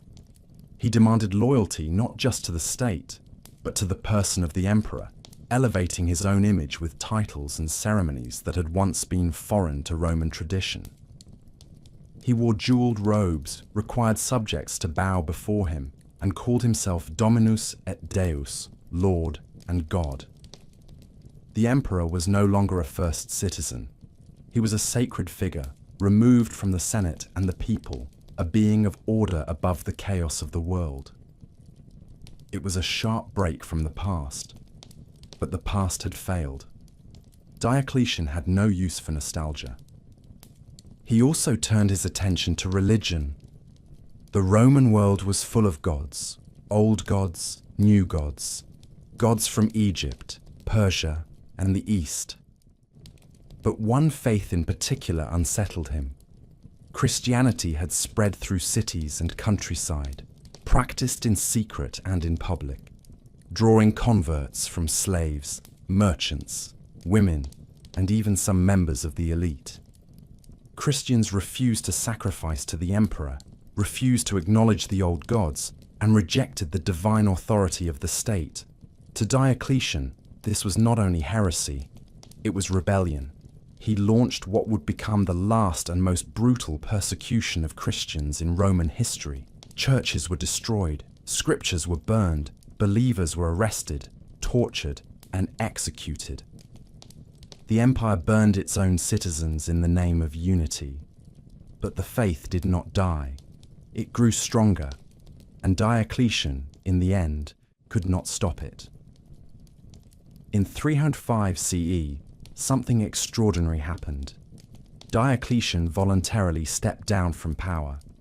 He retired to a palace on the Dalmatian coast, tending gardens and living in quiet seclusion, while the empire moved on without him. His co-emperor retired as well, following the design of the Tetrarchy. But the plan began to unravel almost immediately. Ambition returned. Loyalty fractured.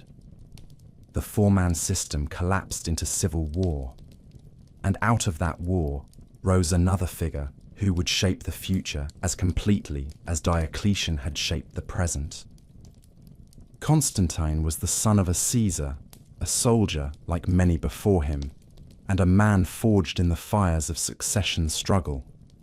He fought rivals in the West, claimed victories on the battlefield, and slowly carved his way towards supremacy. In 312 CE, on the eve of battle near the Milvian Bridge outside Rome, Constantine claimed to have seen a vision in the sky, a cross of light with the words in this sign, "Conquer." He ordered his soldiers to place a Christian symbol on their shields. He won the battle and entered the city not as a pagan prince, but as a man with new conviction. The following year, he issued the Edict of Milan, which granted legal tolerance to Christianity and ended the official persecution. It was not a full embrace, not yet, but it was the beginning of a transformation that would reach deep into every temple, every city, every household in the empire. Constantine did more than support a new faith. He reshaped the empire's very geography. He moved the capital east, away from Rome, away from the Senate, and away from the weight of old institutions. He chose the site of the ancient Greek city Byzantium, strategically perched on the Bosporus, and rebuilt it into a new imperial center. He filled it with palaces, churches, forums, and walls. He named it Constantinople. In doing so, he shifted the heart of the Roman world toward the east, where wealth was deeper, cities more numerous, and the borders easier to defend. The old city of Rome, though still honored, began to fade as the political center of power. A new Rome had been born. In 324 CE, Constantine became sole emperor of a reunited empire. He ruled until his death in 337 CE, baptizing into the Christian faith before passing, the first emperor to die a follower of the very God his predecessors had once tried to erase.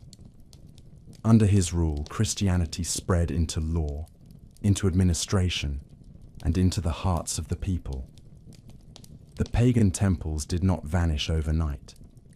The old gods still had their followers, but the current had shifted. The empire was becoming something new. By the end of the 4th century, Christianity was no longer a tolerated minority.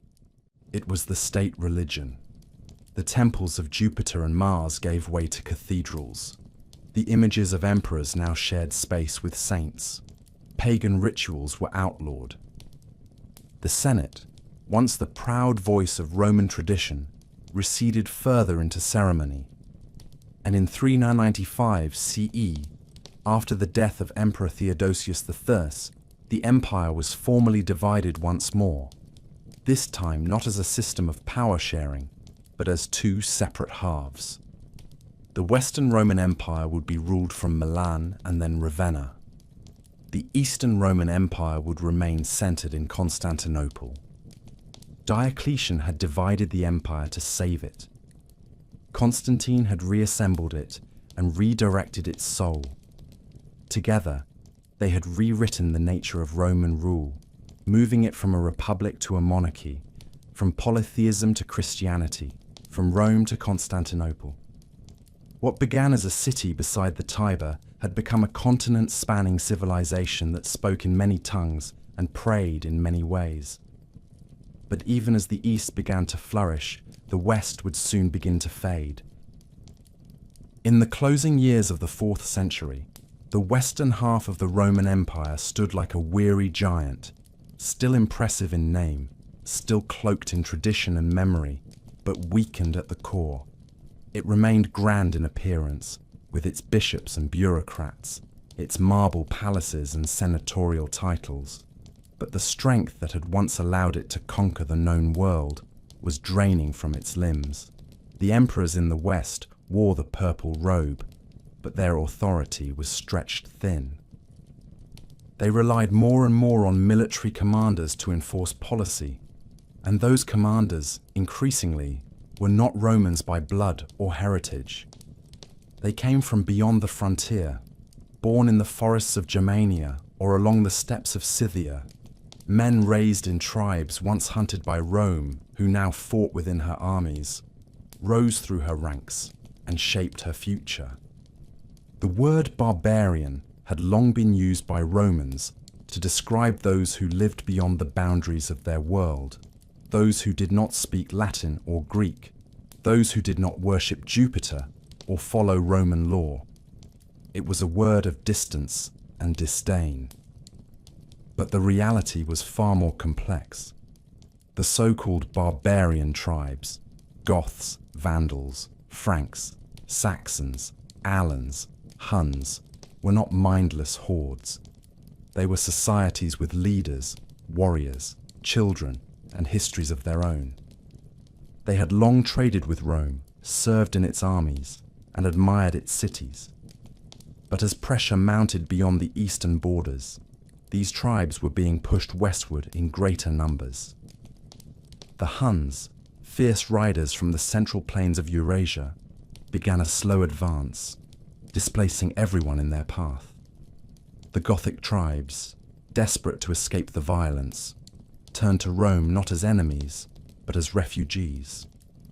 In 376 CE, a massive group of Visigoths gathered along the Danube River and asked to cross into Roman territory. They sought protection. They offered submission. The emperor at the time, Valens, granted them entry, but the officials tasked with managing the influx exploited them, extorted them, and let their suffering fester into fury. Within 2 years, the Visigoths had risen in rebellion. In 378 CE, at the Battle of Adrianople, they faced the Roman army in open combat. The result was a disaster. Emperor Valens was killed in the fighting, and 2/3 of his army was destroyed. It was one of the most devastating defeats in Roman military history, not simply for the numbers lost, but for what it revealed. Rome could no longer control its borders. The legions, once the envy of the world, had been broken by men who had once begged to serve under their banner. The aftermath did not bring order. It brought uneasy arrangements and cycles of violence. The Visigoths were not driven out. Instead, they remained inside the empire, sometimes allies, sometimes threats, often moving in search of land and recognition. They were led by Alaric, a chieftain of deep ambition and skill, who had once served Rome and now turned against it. He wanted what so many others wanted, a place in the Roman system, a homeland for his people, legitimacy in the eyes of an empire that still claimed to be eternal. But he was denied, pushed aside by Roman officials who could not see past the old idea of Roman supremacy. And so he marched. In the year 410 CE, Alaric led his army to the gates of Rome itself. It had been over 800 years since the city had last been taken by foreign hands. Its walls had stood through centuries of war and peace. Its name had become synonymous with power and destiny. But now the unthinkable happened. The gates opened. The Visigoths entered. For 3 days, they moved through the city, looting treasures, taking what they could carry, but leaving much intact. They did not burn the city. They did not destroy it. But they shattered its illusion. The sack of Rome sent shockwaves through the world. To many, it felt like the end of everything. If Rome could fall, what else could stand? In truth, Rome had already been falling for some time. The capital of the Western Empire had been moved to Ravenna, a city better defended by marsh and sea. The Senate had become little more than a ceremonial body. Real power was held by generals, many of them non-Roman, who commanded armies that were loyal more to coin than to any idea of Roman identity. One of these generals was Stilicho, a man of Vandal origin, who fought to hold the empire together but was executed by the very court he served. Others would rise and fall in similar fashion, caught in webs of intrigue and betrayal. As the decades passed, more tribes crossed into Roman lands. The Vandals moved through Gaul, into Spain, and finally into North Africa, seizing Carthage and cutting off Rome's grain supply. The Franks settled in northern Gaul. The Huns, under the terrifying leadership of Attila, invaded from the east, threatening both halves of the empire. In 452 CE, Attila marched on Rome, but a delegation led by Pope Leo I convinced him to withdraw, though the reasons remain mysterious. Some said it was diplomacy. Others believed it was disease, famine, or superstition. Whatever the cause, Rome was spared again, but not for long. By the middle of the 5th century, the Western Empire was no longer a sovereign force. It was a mosaic of failing provinces, abandoned garrisons, and shifting loyalties. The emperors themselves were often puppets, installed and removed by military strongmen who ruled behind the curtain. The line of Augustus had thinned to boys and ghosts, and though the Eastern Empire continued to grow stronger from its seat in Constantinople, the West had begun its final descent. What once had been the center of the world now waited quietly, hollowed out and dimming, as new powers circled like wolves beyond the trees. By the final decades of the 5th century, the Western Roman Empire had become a memory still walking in human shape. It had all the markings of power: imperial titles, marble halls, ancient rituals, but little of the substance that had once made Rome the master of the known world. The armies no longer marched at the call of the Senate.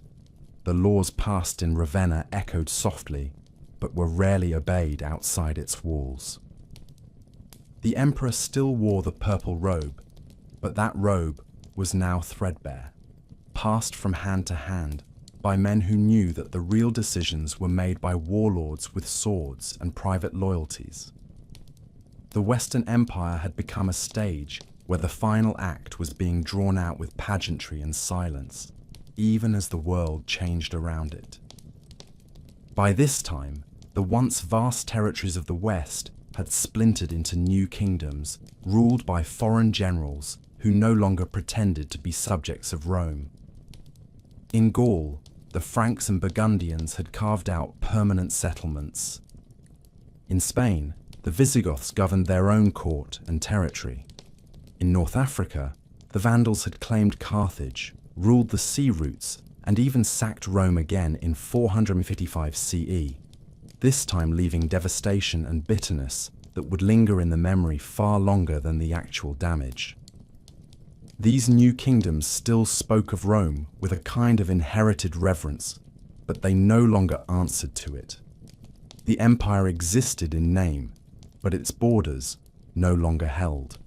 The world had changed, and the empire had failed to change with it. Within Italy, a new figure had risen, not from the ancient senatorial families, not from the bloodline of Augustus, but from the ranks of the barbarian elite. His name was Odoacer, a commander of Germanic descent, who had fought in Roman service and understood the structures of power better than most born to it. In 476 CE, the Western emperor was a young boy named Romulus Augustulus, placed on the throne as a puppet by his father, who acted as the real authority behind him. The name itself was heavy with symbolism. Romulus, like the mythical founder of Rome, and Augustus, like the first emperor. But the boy was no founder. He was no ruler. He was a figurehead caught in a tide he could not stop. Odoacer gathered his forces and marched to Ravenna. He did not come with legions of conquest. He did not burn cities or demand tribute. He simply removed the last emperor and informed the Eastern court in Constantinople that no new emperor would be appointed. There was no need for two emperors, he said. The West would now be governed by kings. The imperial regalia, crown, purple robe, scepter, was sent east as a gesture of respect, or perhaps of finality. And with that quiet act, the Western Roman Empire came to an end. There was no final battle. There was no public funeral. The Senate still met. Some cities still followed Roman law. The bishops still spoke in Latin.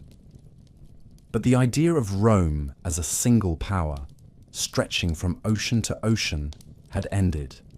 What remained was a patchwork of kingdoms and cultures, each carrying pieces of the Roman legacy into a future that would no longer be called Roman. The Eastern Empire, centered in Constantinople, would endure for nearly 1,000 more years. But the West, the Rome of Caesar and Cicero, of Augustus and Marcus Aurelius, of marble triumphs and iron law, had passed into history. For those who lived through it, the fall did not feel like a single moment. It felt like a dimming, like a city where the lights slowly faded one by one until only shadows remained. Farmers still plowed their fields. Traders still crossed old roads.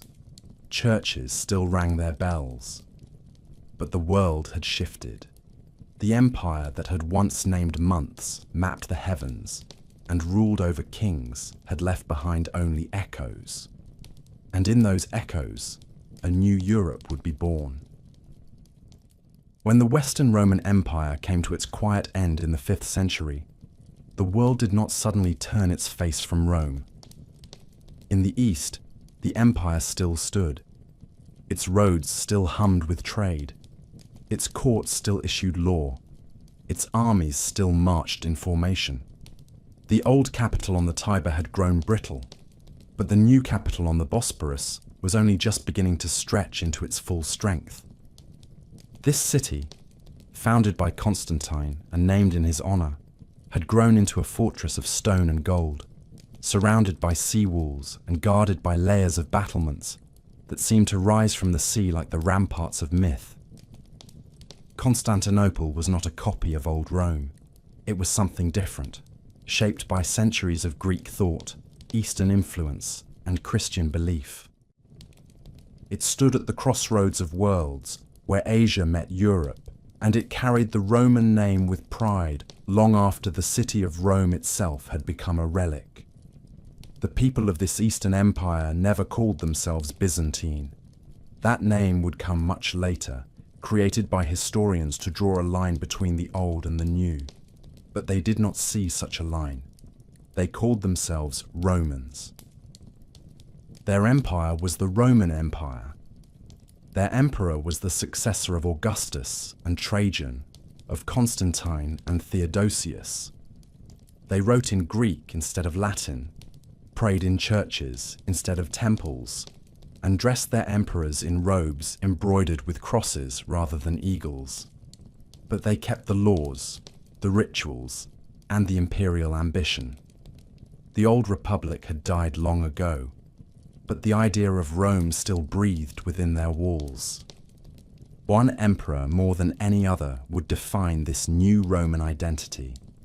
His name was Justinian, and he ruled in the 6th century with a mind sharpened by scholarship and a will hardened by struggle. He dreamed not of simply preserving the empire, but of restoring it. In the glittering halls of Constantinople, where mosaics sparkled with colored glass and domes soared like the heavens above, he laid plans to reclaim the lands of the fallen West. He sent his generals across the sea, men like Belisarius and Narses, who marched through North Africa and Italy with precision and fire. They defeated the Vandals in Carthage. They seized Sicily and Rome. They took Ravenna and held it. For a brief moment, it seemed as if the old empire had been reborn, united once more from the shores of the Bosporus to the mountains of Gaul. But it was a reunion built on unstable ground.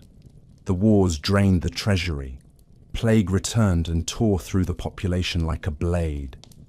The enemies who had once been scattered now circled again, sharper and more determined. Even as Justinian rebuilt the church of Hagia Sophia into a masterpiece of light and geometry, even as he codified Roman law into the Corpus Juris Civilis, a collection that would shape legal systems for centuries to come, his empire was beginning to contract. It had reached its fingers too far and too quickly. When he died, the dream of full restoration faded with him. Still, what remained was strong. The Eastern Empire adapted. It shrank when it had to. It fortified its cities and restructured its armies. It watched as new faiths rose and challenged its borders. The rise of Islam in the 7th century changed everything. The armies of the Arab Caliphate swept across the old Roman provinces of the East, taking Syria, Palestine, Egypt, and North Africa. They moved swiftly, carried by fire and belief. The Eastern Empire lost territory after territory, but it did not break. Constantinople stood. Its walls held firm. Its emperors endured. They no longer ruled the world, but they ruled themselves, and in doing so, kept the Roman light burning in the eastern sky. The people of Constantinople continued to believe in their empire. They prayed to saints, lit candles beneath golden icons, and debated theology with the same intensity that earlier generations had debated politics. They called their emperor Basileus, and he stood as both ruler and protector of the faith.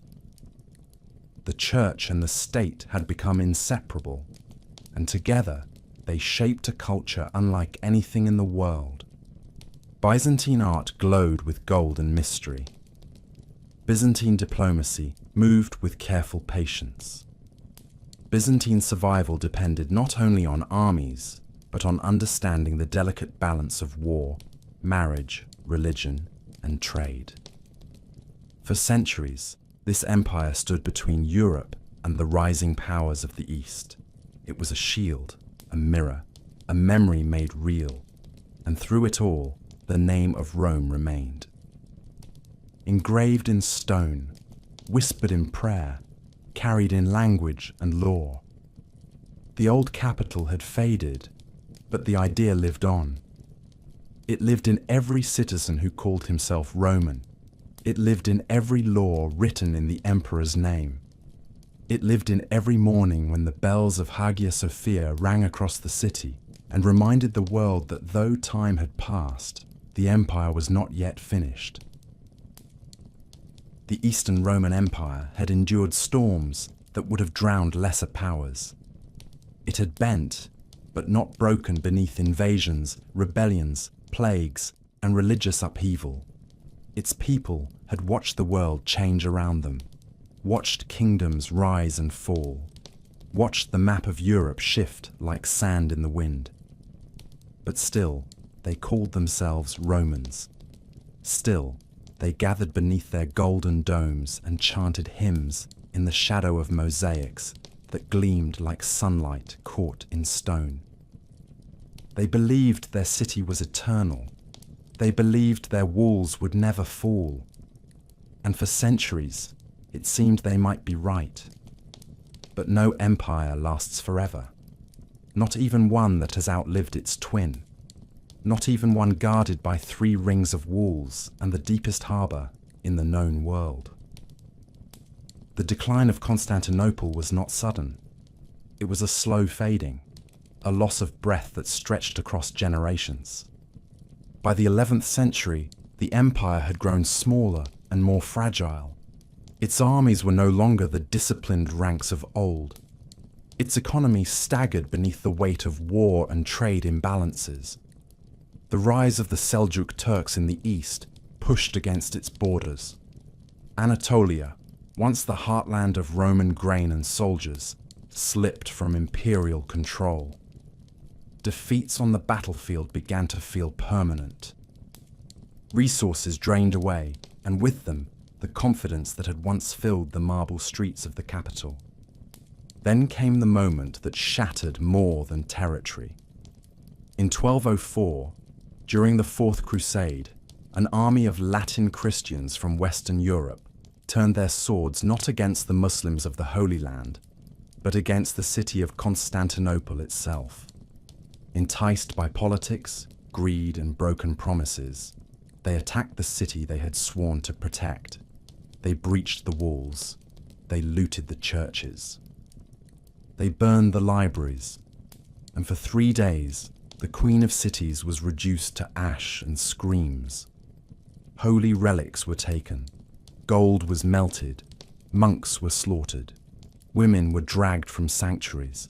It was not just a defeat, it was a humiliation. And it was delivered not by foreign enemies, but by those who claimed the same faith. The empire was carved into pieces, ruled by Western lords who did not understand its language, its laws, or its soul. But even then, it was not truly dead. In 1261, Byzantine forces recaptured the city and restored imperial rule. The emperors returned, the liturgies resumed, the mosaics were repaired, but something essential had been lost. Constantinople had survived, but it had been wounded beyond healing. The years that followed were years of survival. The empire was now a shadow of its former self, confined to the city and a few scattered territories in Greece. The emperors were no longer rulers of a vast dominion.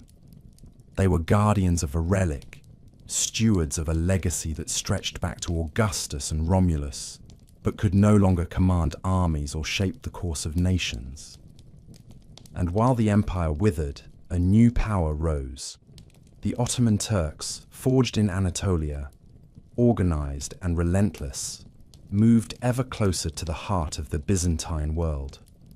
They conquered city after city, province after province, until only Constantinople remained. The walls were still strong, the spirit was still proud, but the numbers no longer mattered, the armies no longer matched.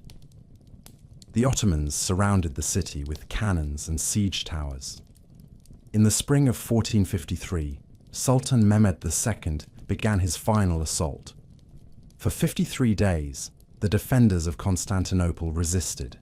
Citizens, monks, soldiers, and foreign volunteers fought side by side along the walls. The city prayed in churches, sang from rooftops, and waited for a miracle. But no miracle came. On the 29th of May, the walls were breached.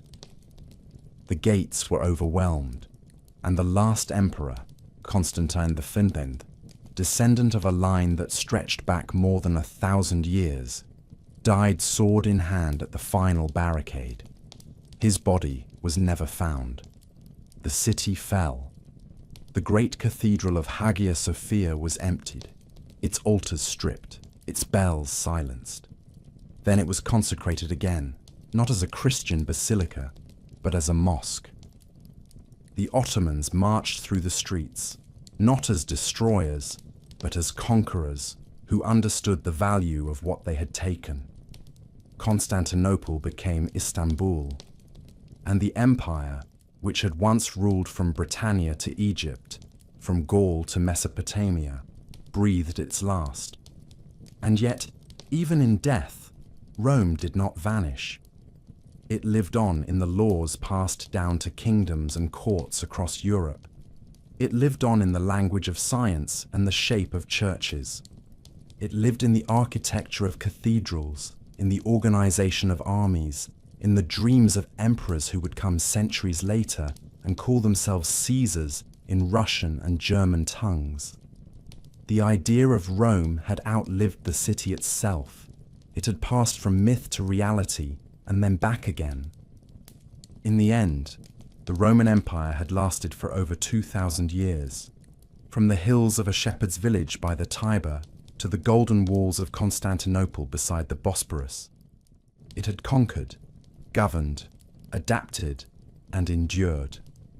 It had written laws, raised gods, buried nations, and whispered across time that power could be eternal. But power never is. Only memory endures. Only story remains. And this one, this story of marble and blood, of gods and emperors, of centuries shaped by vision and violence, is now yours. Good night.